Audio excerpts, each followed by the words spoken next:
The Septuagint, Proverbs 23.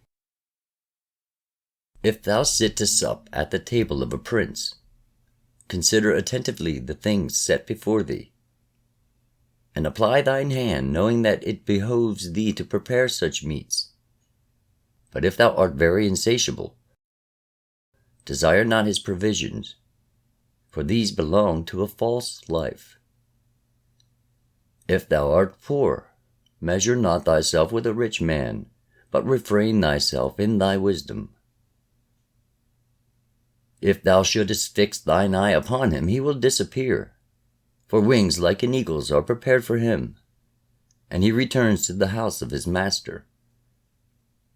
Sup not with an envious man, neither desire thou his meats. So he eats and drinks as if anyone should swallow a hair, and do not bring him in to thyself, nor eat thy morsel with him. For he will vomit it up, and spoil thy fair words. Say nothing in the ears of a fool, lest at any time he sneers at thy wise words. Remove not the ancient landmarks, and enter not upon the possession of the fatherless. For the Lord is their Redeemer, he is mighty, and will plead their cause with thee.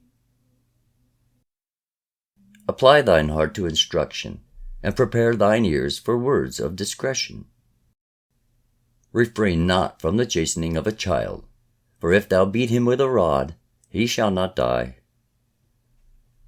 For thou shalt beat him with a rod, and shalt deliver his soul from death.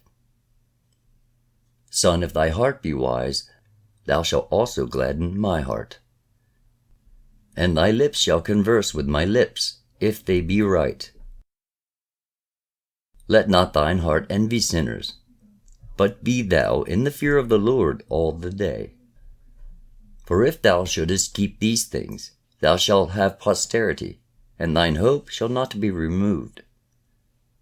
Hear, my son, and be wise, and rightly direct the thoughts of thine heart. Be not a winebibber, neither continue long at feasts and purchases of flesh. For every drunkard and whoremonger shall be poor, and every sluggard shall clothe himself with tatters and ragged garments.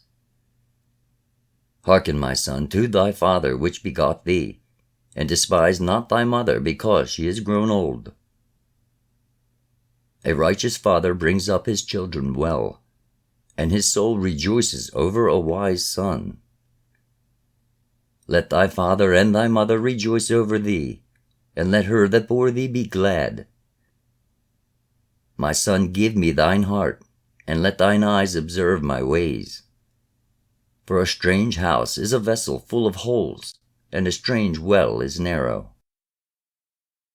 For such a one shall perish suddenly, and every transgressor shall be cut off. Who has woe? Who trouble? Who has quarrels? And who vexations and disputes? Who has bruises without a cause? Whose eyes are livid? Are not those of them that stay long at wine? Are not those of them that haunt the places where banquets are? Be not drunk with wine, but converse with just men, and converse with them openly. For if thou shouldest set thine eyes on bowls and cups, thou shalt afterward go more naked than a pestle. But at last such a one stretches himself out as one smitten by a serpent, and venom is diffused through him as by a horned serpent. Whenever thine eyes shall behold a strange woman, then thy mouth shall speak perverse things. And thou shalt lie as in the midst of the sea, and as a pilot in a great storm. And thou shalt say, They smote me, and I was not pained, and they mocked me, and I knew it not.